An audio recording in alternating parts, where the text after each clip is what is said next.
Assalamualaikum warahmatullahi wabarakatuh.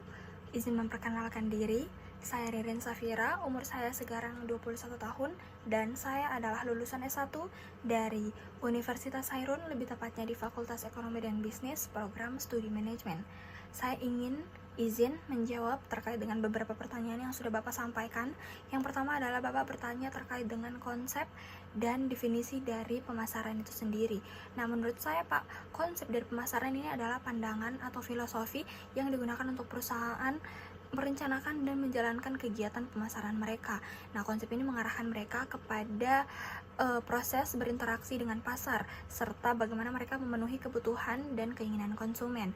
Nah, secara umum, konsep pemasaran menekankan bahwa untuk mencapai tujuan jangka panjang, perusahaan harus fokus pada kepuasan dari konsumen itu sendiri. Nah, dengan memenuhi kebutuhan dan keinginan konsumen dengan cara yang lebih baik dibandingkan dengan pesaing, perusahaan harus dapat menciptakan nilai bagi konsumen dan membangun hubungan jangka panjang yang menguntungkan. Selanjutnya, saya izin menjawab pertanyaan kedua Bapak terkait dengan perbedaan dari lingkungan pemasaran makro dan lingkungan pemasaran mikro.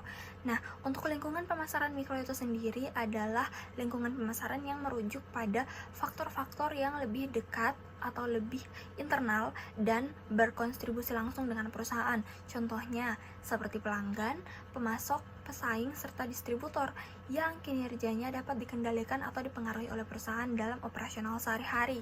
Sedangkan untuk lingkungan pemasaran makro ini mencakup faktor-faktor yang lebih eksternal atau lebih luas dan tidak dapat dikendalikan oleh perusahaan, seperti contohnya kondisi ekonomi, perubahan teknologi, kebijakan pemerintah, maupun budaya masyarakat, dan faktor-faktor lainnya.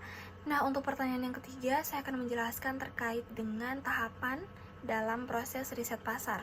Yang pertama ada identifikasi masalah atau tujuan. Di sini kita menentukan fokus riset kita untuk memahami kebutuhan dan tujuan bisnis. Yang kedua ada desain riset. Kita merancang metode dan teknik pengumpulan data yang tepat untuk mencapai tujuan riset kita. Yang ketiga ada pengumpulan data. Di dalam pengumpulan data ini kita mengumpulkan informasi-informasi dari berbagai sumber melalui survei, wawancara, dan observasi. Yang keempat ada analisis data. Nah, kita mengelola dan menganalisis data untuk menemukan pola atau wawasan yang dapat digunakan. Selanjutnya yang kelima ada interpretasi dan penyajian temuan. Nah, kita menarik kesimpulan dari data yang telah kita analisis dan menyajikan hasilnya secara jelas dan terstruktur. Nah, yang terakhir ada pengambilan keputusan yang tidak lanjut, menggunakan hasil riset yang membuat keputusan lebih informasional dan strategis. Nah, ketika saya diterima di perusahaan Bapak, tentunya saya harus menentukan segmen pelanggan yang tepat untuk meningkatkan penjualan. Nah, segmen yang tepat sangat bergantung pada jenis mobil yang ditawarkan. Contohnya seperti mobil keluarga, mobil mewah, mobil listrik, ataupun mobil komersial. Namun secara umum, saya mengambil segmen yang mencakup keluarga dengan anak-anak muda atau pasangan muda yang membutuhkan kendaraan untuk mobilitas sehari-hari, baik itu liburan atau perjalanan jauh. Nah, biasanya ini mereka mencari mobil yang luas dan aman dan nyaman. Contohnya, target pasar saya yang pertama ada keluarga muda, pasangan dengan anak-anak kecil, atau keluarga yang membutuhkan lebih dari satu kendaraan. Terus yang kedua, ini adalah karakteristik mungkin mereka memiliki pendapatan menengah hingga menengah ke atas dan tinggal di kawasan suburban atau di pinggiran kota.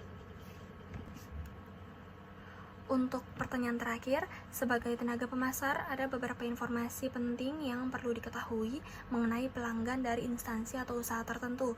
Nah, yang pertama ini adalah profil instansi atau usaha. Kita harus memahami jenis usaha, produk, layanan utama, baik visi dan misi mereka. Selanjutnya yang kedua ada kebutuhan utama mereka.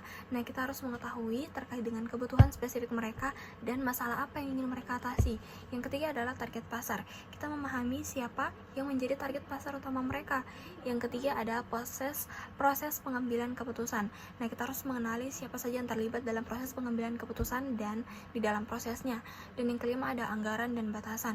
Dengan mengetahui anggaran mereka dan batasan yang mungkin akan mempengaruhi dari keputusan pembelian mereka.